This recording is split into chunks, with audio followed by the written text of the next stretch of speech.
Welcome back to Nudimuttu YouTube channel. Kannada ಚಿತ್ರರಂಗದ ಮಹಾತಾಯಿ ಲೀಲಾವತಿ ಅಮ್ಮನವರ ಕಣ್ಣೀರು ತರಿಸುವ ನಿಜ ಜೀವನದ ಕತೆ. ಒಬ್ಬ ಅನಾಥ ಹುಡುಗಿ ಬಡತನದಲ್ಲಿ ಬೆಳೆದಳು. ತನ್ನ ಜೀವನದಲ್ಲಿ ಎಷ್ಟೇ ಕಷ್ಟ ಬಂದರೂ ಸೋಲಲಿಲ್ಲ. 600ಕ್ಕೂ ಹೆಚ್ಚು ಸಿನಿಮಾಗಳಲ್ಲಿ ನಟಿಸಿ ಕನ್ನಡಿಗರ ಮನಸ್ಸಿನಲ್ಲಿ ಶಾಶ್ವತ ಸ್ಥಾನ ಪಡೆದರು. ತನ್ನ ಸಂಪಾದನೆಯ ಬಹುಭಾಗವನ್ನು ಸಮಾಜ ಸೇವೆಗೆ ಮೀಸಲಿಟ್ಟರು. ಇಂದು ಆ ಮಹಾನ್ ನಟಿಯ ಹೆಸರು ಕೇಳಿದರೂ ಕನ್ನಡಿಗರ ಕಣ್ಣಲ್ಲಿ ನೀರು ಬರುತ್ತದೆ. ಅವರು ಬೇರೆ ಯಾರೂ ಅಲ್ಲ, ಕನ್ನಡ ಚಿತ್ರರಂಗದ ಮಹಾತಾಯಿ ನಟಿ ಲೀಲಾವತಿ. ಆದರೆ ಲೀಲಾವತಿಯವರ ಜೀವನದಲ್ಲಿ ನಡೆದ ಕೆಲವು ಘಟನೆಗಳು ಇಂದಿಗೂ ಅನೇಕರಿಗೆ ತಿಳಿದಿಲ್ಲ. ಅವರ ಬಾಲ್ಯ ಹೇಗಿತ್ತು, ಸಿನಿಮಾಗೆ ಹೇಗೆ ಬಂದರು, ಏಕೆ ಅವರು ಜೀವನದ ಕೊನೆಯ ದಿನಗಳನ್ನು ನಗರವನ್ನು ಬಿಟ್ಟು ಅವರ ಜಮೀನಲ್ಲಿ ಬದುಕಲು ಆಯ್ಕೆ ಮಾಡಿಕೊಂಡರು, ಅವರ ಮಗ ವಿನೋದ್ ರಾಜ್ರವರನ್ನು ಹೇಗೆ ಬೆಳೆಸಿದರು, ಇವೆಲ್ಲವನ್ನು ಈ ವಿಡಿಯೋದಲ್ಲಿ ಸಂಪೂರ್ಣವಾಗಿ ಹೇಳಿದ್ದೇನೆ. ಆದ್ದರಿಂದ ಈ ವಿಡಿಯೋವನ್ನು ಕೊನೆಯವರೆಗೂ ತಪ್ಪದೆ ನೋಡಿ. ಅವರ ಬಾಲ್ಯ. ನಟಿ ಲೀಲಾವತಿಯವರ ನಿಜವಾದ ಹೆಸರು ಲೀನಾ ಸ್ಕ್ವೇರಾ. ಅವರು 1937ರಲ್ಲಿ ಇಂದಿನ ದಕ್ಷಿಣ ಕನ್ನಡ ಜಿಲ್ಲೆಯ ಬೆಳ್ತಂಗಡಿ ತಾಲೂಕಿನ ಒಂದು ಗ್ರಾಮದಲ್ಲಿ ಜನಿಸಿದರು. ಬಾಲ್ಯವೇ ಅವರ ಜೀವನದ ಅತ್ಯಂತ ಕಠಿಣ ಅಧ್ಯಾಯವಾಗಿತ್ತು. ಅವರು ಚಿಕ್ಕ ವಯಸ್ಸಿನಲ್ಲೇ ತಂದೆ ತಾಯಿಯನ್ನು ಕಳೆದುಕೊಂಡರು. ಅನಾಥಳಾದ ಅವರು ಸಂಬಂಧಿಕರ ಆಶ್ರಯದಲ್ಲಿ ಬೆಳೆದರು. ಜೀವನದಲ್ಲಿ ಯಾವ ಸೌಲಭ್ಯವೂ ಇರಲಿಲ್ಲ. ಕೆಲವೊಮ್ಮೆ 2 ಹೊತ್ತಿನ ಊಟವೂ ಕಷ್ಟವಾಗುತ್ತಿತ್ತು. ಆದರೆ ಒಂದು ಕನಸು ಮಾತ್ರ ಅವರ ಮನಸ್ಸಿನಲ್ಲಿ ಸದಾ ಇತ್ತು. ಒಂದು ದಿನ ದೊಡ್ಡ ಕಲಾವಿದೆಯಾಗಬೇಕು ಎಂಬ ಕನಸು. ಚಿಕ್ಕದಿನಿಂದಲೇ ಅವರಿಗೆ ನೃತ್ಯ ಮತ್ತು ಅಭಿನಯದ ಮೇಲೆ ಅಪಾರ ಆಸಕ್ತಿ ಇತ್ತು. ಶಾಲೆಯ ಸಾಂಸ್ಕೃತಿಕ ಕಾರ್ಯಕ್ರಮಗಳಲ್ಲಿ ಭಾಗವಹಿಸಿದರು. ಜನರ ಮೆಚ್ಚುಗೆ ಅವರ ಆತ್ಮವಿಶ್ವಾಸವನ್ನು ಹೆಚ್ಚಿಸುತ್ತಿತ್ತು. ಹೀಗೆ ಅವರ ಬಾಲ್ಯ ಕಳೆದರು. ಚಿತ್ರರಂಗಕ್ಕೆ ಪ್ರವೇಶ. ಆ ಕಾಲದಲ್ಲಿ ಚಿತ್ರರಂಗಕ್ಕೆ ಪ್ರವೇಶಿಸುವುದು ಇಂದಿನಷ್ಟೇ ಸುಲಭವಾಗಿರಲಿಲ್ಲ. ಲೀಲಾವತಿಯವರು ಮೊದಲು ನಾಟಕ ತಂಡಗಳಲ್ಲಿ ಅಭಿನಯ ಆರಂಭಿಸಿದರು. ಹಲವು ವರ್ಷಗಳ ಕಾಲ ಸಣ್ಣ ಪುಟ್ಟ ಪಾತ್ರಗಳನ್ನು ಮಾಡುತ್ತಾ ತಮ್ಮ ಪ್ರತಿಭೆಯನ್ನು ತೋರಿಸಿದರು. ಕೊನೆಗೆ ಅವರಿಗೆ ಸಿನಿಮಾದಲ್ಲಿ ಸಣ್ಣ ಪಾತ್ರ ಮಾಡುವ ಅವಕಾಶ ಸಿಕ್ಕಿತು. ಆರಂಭದಲ್ಲಿ ಯಾರೂ ಅವರನ್ನು ಗಮನಿಸಲಿಲ್ಲ. ಆದರೆ ಅವರು ಒಂದು ಮಾತನ್ನು ನಂಬಿದರು. ಅವಕಾಶ ಚಿಕ್ಕದಾದರೂ ಪರವಾಗಿಲ್ಲ, ನಮ್ಮ ಅಭಿನಯ ದೊಡ್ಡದಾಗಿರಬೇಕು. ಈ ಮಾತನ್ನು ಅವರು ಯಾವಾಗಲೂ ನಂಬಿದರು. ಈ ಮನೋಭಾವವೇ ಅವರನ್ನು ಕನ್ನಡ ಚಿತ್ರರಂಗದ ಶ್ರೇಷ್ಠ ನಟಿಯರಲ್ಲಿ ಒಬ್ಬರನ್ನಾಗಿ ಮಾಡಿತು. ಕೆಲವೇ ವರ್ಷಗಳಲ್ಲಿ ಅವರ ಸಹಜ ಅಭಿನಯ ಎಲ್ಲರ ಗಮನ ಸೆಳೆಯಿತು. ನಿರ್ದೇಶಕರು ಮತ್ತು ನಿರ್ಮಾಪಕರು ಅವರನ್ನು ಪ್ರಮುಖ ಪಾತ್ರಗಳಿಗೆ ಆಯ್ಕೆ ಮಾಡಲಾರಂಭಿಸಿದರು. ಅಲ್ಲಿಂದ ಆರಂಭವಾಯಿತು ಕನ್ನಡ ಚಿತ್ರರಂಗದ ಮಹಾನ್ ಅಧ್ಯಾಯ. ಸ್ಟಾರ್ ನಟಿಯಾಗಿ ಬೆಳೆದ ಪಯಣ. ಸಣ್ಣ ಪಾತ್ರಗಳಿಂದ ಆರಂಭವಾದ ಲೀಲಾವತಿಯವರ ಸಿನಿ ಪಯಣ ನಿಧಾನವಾಗಿ ದೊಡ್ಡ ಯಶಸ್ಸಿನತ್ತ ಸಾಗತೊಡಗಿತು. ಅವರ ಸಹಜ ಅಭಿನಯ, ಭಾವನೆಗಳನ್ನು ಕಣ್ಣಲ್ಲೇ ತೋರಿಸುವ ಶಕ್ತಿ ಮತ್ತು ಸರಳ ವ್ಯಕ್ತಿತ್ವವು ನಿರ್ದೇಶಕರ ಗಮನ ಸೆಳೆಯಿತು. ಆ ಕಾಲದಲ್ಲಿ ಕನ್ನಡ ಚಿತ್ರರಂಗದಲ್ಲಿ ಹಲವು ಪ್ರತಿಭಾವಂತ ನಟಿಯರಿದ್ದರೂ ಲೀಲಾವತಿಯವರು ತಮ್ಮದೇ ಆದ ವಿಶಿಷ್ಟ ಸ್ಥಾನವನ್ನು ನಿರ್ಮಿಸಿಕೊಂಡರು. ಅವರು ನಾಯಕಿಯಾಗಿ ಮಾತ್ರವಲ್ಲ, ತಾಯಿ, ಅಕ್ಕ, ಪತ್ನಿ, ಗ್ರಾಮೀಣ ಮಹಿಳೆ, ರಾಜಮನೆತನದ ಮಹಿಳೆ, ಭಕ್ತಿಯ ಪಾತ್ರ ಸೇರಿದಂತೆ ಅನೇಕ ವಿಭಿನ್ನ ಪಾತ್ರಗಳಲ್ಲಿ ನಟಿಸಿ ಪ್ರೇಕ್ಷಕರ ಮನ ಗೆದ್ದರು. ಲೀಲಾವತಿ ಅಮ್ಮನವರು 1 ಸಿನಿಮಾ ಅಥವಾ 10 ಸಿನಿಮಾಗಳು ಮಾಡಿದ್ದಲ್ಲ. ಲೀಲಾವತಿಯವರು ಸುಮಾರು 600ಕ್ಕೂ ಹೆಚ್ಚು ಸಿನಿಮಾಗಳಲ್ಲಿ ಅಭಿನಯಿಸಿದ್ದಾರೆ. ಅವುಗಳಲ್ಲಿ 400ಕ್ಕೂ ಹೆಚ್ಚು ಕನ್ನಡ ಸಿನಿಮಾಗಳು ಸೇರಿವೆ. ಉಳಿದವು ತಮಿಳು, ತೆಲುಗು, ಮಲಯಾಳಂ, ಹಿಂದಿ ಹಾಗೂ ತುಳು ಭಾಷೆಗಳಲ್ಲಿ ಮಾಡಿದ್ದಾರೆ. 5 ದಶಕಗಳಿಗೂ ಹೆಚ್ಚು ಕಾಲ ಚಿತ್ರರಂಗದಲ್ಲಿ ಸಕ್ರಿಯವಾಗಿರುವುದು ಬಹಳ ಅಪರೂಪದ ಸಾಧನೆ. ಕೆಲವು ಪ್ರಸಿದ್ಧ ಸಿನಿಮಾಗಳು: ರಾಣಿ ಹೊನ್ನಮ್ಮ, ಸಂತ ತುಕುರಾಮ, ಭಕ್ತ ಕುಂಬಾರ, ಮನಮೆಚ್ಚಿದ ಮಡದಿ, ಕುಲವಧು, ಕಣ್ತೆರೆದು ನೋಡು, ವೀರಕೇಸರಿ, ನಾಗರ ಹಾವು, ದುಡ್ಡೇ ದೊಡ್ಡಪ್ಪ, ಗಂಗೆ ಗೌರಿ ಮುಂತಾದವು.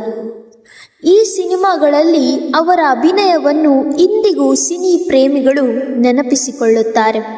ರಾಜ್ಕುಮಾರ್ ಜೊತೆಗಿನ ಅಪರೂಪದ ಜೋಡಿ. ಲೀಲಾವತಿಯವರು ಕನ್ನಡದ ವರನಟ ಡಾಕ್ಟರ್ ರಾಜ್ಕುಮಾರ್ ಅವರೊಂದಿಗೆ ಅನೇಕ ಸಿನಿಮಾಗಳಲ್ಲಿ ನಟಿಸಿದ್ದಾರೆ. ಅವರಿಬ್ಬರ ಜೋಡಿಯನ್ನು ಜನರು ತುಂಬ ಮೆಚ್ಚುತ್ತಿದ್ದರು. ಕೇವಲ ನಾಯಕಿ ಪಾತ್ರವಷ್ಟೇ ಅಲ್ಲದೆ ಕತೆಗೆ ತಕ್ಕಂತೆ ಸಹೋದರಿ, ತಾಯಿ, ಮಡದಿ ಮತ್ತು ಕುಟುಂಬದ ಇತರ ಪಾತ್ರಗಳಲ್ಲಿಯೂ ಅಭಿನಯಿಸಿದ್ದರು. ಈ ಹೊಂದಾಣಿಕೆಯೇ ಅವರನ್ನು ಕನ್ನಡದ ಶ್ರೇಷ್ಠ ನಟಿಯರಲ್ಲಿ ಒಬ್ಬರನ್ನಾಗಿ ಮಾಡಿತು. ಲೀಲಾವತಿ ಅಮ್ಮನವರ ವೈಯಕ್ತಿಕ ಜೀವನ. ಲೀಲಾವತಿಯವರ ವೈಯಕ್ತಿಕ ಜೀವನದ ಬಗ್ಗೆ ಹಲವು ವರ್ಷಗಳಿಂದ ಅನೇಕ ಊಹಾಪೋಹಗಳು ಹರಿದಾಡಿವೆ. ಆದರೆ ಅವರ ವಿವಾಹದ ಬಗ್ಗೆ ಸಾರ್ವಜನಿಕವಾಗಿ ದೃಢೀಕರಿಸಲ್ಪಟ್ಟ ಮಾಹಿತಿ ಲಭ್ಯವಿಲ್ಲ. ಆದ್ದರಿಂದ ವದಂತಿಗಳನ್ನು ಸತ್ಯವೆಂದು ಹೇಳುವುದು ಸರಿಯಲ್ಲ. ಅವರಿಗೆ ಒಬ್ಬ ಮಗನಿದ್ದಾರೆ. ಅವರ ಹೆಸರು ವಿನೋದ್ ರಾಜ್. ಮಗ ವಿನೋದ್ ರಾಜ್ ಅವರನ್ನು ಹೇಗೆ ಬೆಳೆಸಿದರು? ಲೀಲಾವತಿಯವರು ತಮ್ಮ ಮಗ ವಿನೋದ್ ರಾಜ್ ಅವರನ್ನು ಅಪಾರ ಕಷ್ಟಪಟ್ಟು ಬೆಳೆಸಿದರು. ಸಿನಿಮಾದಲ್ಲಿ ಎಷ್ಟೇ ಬ್ಯುಸಿಯಾಗಿದ್ದರೂ ಮಗನ ಶಿಕ್ಷಣ ಮತ್ತು ಸಂಸ್ಕಾರಕ್ಕೆ ಹೆಚ್ಚಿನ ಮಹತ್ವ ನೀಡಿದರು. ಒಳ್ಳೆಯ ಮನುಷ್ಯನಾಗಿ ಬೆಳೆಯಬೇಕು ಎಂಬುದೇ ಅವರ ಆಶಯವಾಗಿತ್ತು. ವಿನೋದ್ ರಾಜ್ ನಂತರ ಕನ್ನಡ ಚಿತ್ರರಂಗದಲ್ಲಿ ನಟನಾಗಿ ಗುರುತಿಸಿಕೊಂಡರು. ಲೀಲಾವತಿ ಅಮ್ಮ ಬಾಳಿದ ಸರಳ ಜೀವನ ಹೇಗಿತ್ತು ಅಂದರೆ, ಚಿತ್ರರಂಗದಲ್ಲಿ ದೊಡ್ಡ ಹೆಸರು ಮಾಡಿದ ನಂತರವೂ ಲೀಲಾವತಿಯವರು ಐಷಾರಾಮಿ ಜೀವನವನ್ನು ಆರಿಸಲಿಲ್ಲ. ಬೆಂಗಳೂರು ಸಮೀಪದ ತಮ್ಮ ಜಮೀನಿನಲ್ಲಿ ಕೃಷಿ ಮಾಡುತ್ತಾ ಸರಳ ಜೀವನವನ್ನು ನಡೆಸುತ್ತಿದ್ದರು. ಅವರಿಗೆ ಪ್ರಕೃತಿ, ಜಾನುವಾರುಗಳು ಮತ್ತು ಕೃಷಿಯ ಮೇಲೆ ವಿಶೇಷ ಪ್ರೀತಿ ಇತ್ತು. ಅನೇಕ ಕಲಾವಿದರು ಅವರ ಫಾರ್ಮ್ ಹೌಸ್ಗೆ ಭೇಟಿ ನೀಡಿ ಅವರ ಸರಳತೆಯನ್ನು ಮೆಚ್ಚುತ್ತಿದ್ದರು. ಲೀಲಾವತಿ ಅಮ್ಮ ಮಾಡಿದಂಥ ಸಮಾಜ ಸೇವೆ. ಲೀಲಾವತಿಯವರ ಜೀವನದ ಅತ್ಯಂತ ದೊಡ್ಡ ವಿಶೇಷತೆ ಎಂದರೆ ಅವರ ಸಮಾಜಮುಖಿ ಮನಸ್ಸು. ಸಿನಿಮಾದಿಂದ ಗಳಿಸಿದ ಹಣವನ್ನು ಕೇವಲ ತಮ್ಮ ಕುಟುಂಬಕ್ಕಾಗಿ ಮಾತ್ರ ಬಳಸಲಿಲ್ಲ. ಬಡವರಿಗೆ ನೆರವು ನೀಡುವುದು, ಆರ್ಥಿಕವಾಗಿ ಸಂಕಷ್ಟದಲ್ಲಿದ್ದವರಿಗೆ ಸಹಾಯ ಮಾಡುವುದು, ಪ್ರಾಣಿಗಳ ಆರೈಕೆ, ಗ್ರಾಮೀಣ ಜನರ ಕಲ್ಯಾಣಕ್ಕಾಗಿ ಕೆಲಸ ಮಾಡುವುದು, ಇವುಗಳನ್ನು ಅವರ ಜೀವನದ ಕೊನೆಯ ದಿನಗಳವರೆಗೂ ಮುಂದುವರಿಸಿದ್ದರು. ಅವರು ನಂಬಿದ್ದ ಒಂದು ಮಾತು, ನಾವು ಗಳಿಸಿದ ಹಣದಲ್ಲಿ ಸ್ವಲ್ಪ ಭಾಗವಾದರೂ ಸಮಾಜಕ್ಕೆ ಮರಳಿ ನೀಡಬೇಕು ಎಂಬ ಮಾತು ಅವರು ತುಂಬ ನಂಬುತ್ತಿದ್ದರು. ಅದೇ ಕಾರಣಕ್ಕಾಗಿ ಇಂದಿಗೂ ಅನೇಕರು ಅವರನ್ನು ಕೇವಲ ನಟಿಯಾಗಿ ಅಲ್ಲ, ಒಳ್ಳೆಯ ಮನುಷ್ಯಳಾಗಿ ನೆನಪಿಸಿಕೊಳ್ಳುತ್ತಾರೆ. ಲೀಲಾವತಿ ಅಮ್ಮ ಪಡೆದ ಪ್ರಶಸ್ತಿಗಳು ಯಾವುವು? ನಟಿ ಲೀಲಾವತಿಯವರು ತಮ್ಮ 5 ದಶಕಗಳಿಗೂ ಹೆಚ್ಚು ಕಾಲದ ಸಿನಿ ಜೀವನದಲ್ಲಿ ಅನೇಕ ಗೌರವಗಳು ಮತ್ತು ಪ್ರಶಸ್ತಿಗಳನ್ನು ಪಡೆದರು. ಅವುಗಳಲ್ಲಿ ಪ್ರಮುಖವಾದವು ಕರ್ನಾಟಕ ರಾಜ್ಯ ಚಲನಚಿತ್ರ ಪ್ರಶಸ್ತಿಗಳು, ಜೀವಮಾನ ಸಾಧನೆಗಾಗಿ ಕರ್ನಾಟಕ ಸರ್ಕಾರದ ಡಾಕ್ಟರ್ ರಾಜ್ಕುಮಾರ್ ಪ್ರಶಸ್ತಿ, ಫಿಲ್ಮ್ ಫೇರ್ ದಕ್ಷಿಣದಿಂದ ವಿಶೇಷ ಗೌರವ, ಹಲವಾರು ಸಾಂಸ್ಕೃತಿಕ ಸಂಘಗಳು ಮತ್ತು ಕನ್ನಡದ ಸಂಘಟನೆಗಳಿಂದ ಜೀವಮಾನ ಸಾಧನೆ ಪ್ರಶಸ್ತಿಗಳು. ಪ್ರಶಸ್ತಿಗಳಿಗಿಂತ ದೊಡ್ಡ ಗೌರವವೆಂದರೆ ಕನ್ನಡಿಗರು ಅವರನ್ನು ಕನ್ನಡದ ಅಮ್ಮ ಎಂದು ಪ್ರೀತಿಯಿಂದ ಕರೆದದ್ದು. ಲೀಲಾವತಿಯಮ್ಮ ಕಳೆದಂಥ ಆ ಕೊನೆಯ ದಿನಗಳು ಹೇಗಿತ್ತು? ವಯೋಸಹಜ ಆರೋಗ್ಯ ಸಮಸ್ಯೆಗಳಿಂದ ಕೆಲವು ವರ್ಷಗಳ ಕಾಲ ಲೀಲಾವತಿಯವರು ಚಿಕಿತ್ಸೆ ಪಡೆಯುತ್ತಿದ್ದರು. 2023 ಡಿಸೆಂಬರ್ 8ರಂದು 85 ವರ್ಷದ ವಯಸ್ಸಿನಲ್ಲಿ ಅವರು ನಿಧನರಾದರು. ಅವರು ನಿಧನರಾದ ಸುದ್ದಿ ಕೇಳಿ ಇಡೀ ಕರ್ನಾಟಕ ದುಃಖಿಸಿತು. ಚಿತ್ರರಂಗದ ಕಲಾವಿದರು, ರಾಜಕೀಯ ನಾಯಕರು ಮತ್ತು ಲಕ್ಷಾಂತರ ಅಭಿಮಾನಿಗಳು ಅವರಿಗೆ ಅಂತಿಮ ನಮನ ಸಲ್ಲಿಸಿದರು. ಲೀಲಾವತಿಯವರ ಜೀವನದಿಂದ ನಾವು ಕಲಿಯಬಹುದಾದ ಕೆಲವು ಅಮೂಲ್ಯ ಪಾಠಗಳು ಏನೆಂದರೆ, ಬಡತನ ಯಶಸ್ಸಿಗೆ ಅಡ್ಡಿಯಲ್ಲ. ಕಠಿಣ ಪರಿಶ್ರಮ ಎಂದಿಗೂ ವ್ಯರ್ಥವಾಗುವುದಿಲ್ಲ. ಎಷ್ಟೇ ದೊಡ್ಡವರಾದರೂ ಸರಳತೆಯನ್ನು ಮರೆಯಬಾರದು. ಸಮಾಜಕ್ಕೆ ಮರಳಿ ಕೊಡುವ ಮನಸ್ಸು ಪ್ರತಿಯೊಬ್ಬರಲ್ಲೂ ಇರಬೇಕು. ಹೆಸರು, ಹಣ, ಖ್ಯಾತಿ ಎಲ್ಲವೂ ಒಂದು ದಿನ ಮುಗಿಯಬಹುದು, ಆದರೆ ಒಳ್ಳೆಯತನ ಮಾತ್ರ ಶಾಶ್ವತ. ಒಬ್ಬ ಅನಾಥ ಬಾಲಕಿ, ಸಾವಿರಾರು ಕಷ್ಟಗಳನ್ನು ಎದುರಿಸಿದ ಮಹಿಳೆ, ಸುಮಾರು 600ಕ್ಕೂ ಹೆಚ್ಚು ಸಿನಿಮಾಗಳಲ್ಲಿ ಅಭಿನಯಿಸಿದ ಮಹಾನ್ ಕಲಾವಿದೆ, ಕನ್ನಡಿಗರ ಹೃದಯದಲ್ಲಿ ಅಮ್ಮ ಎಂಬ ಸ್ಥಾನ ಪಡೆದ ದಂತಕಥೆ, ಸರಳ ಜೀವನ, ಸಮಾಜ ಸೇವೆ ಮತ್ತು ಅದ್ಭುತ ಅಭಿನಯದಿಂದ ಇಂದಿಗೂ ಕೋಟ್ಯಾಂತರ ಜನರ ಮನಸ್ಸಿನಲ್ಲಿ ಜೀವಂತವಾಗಿದ್ದಾರೆ.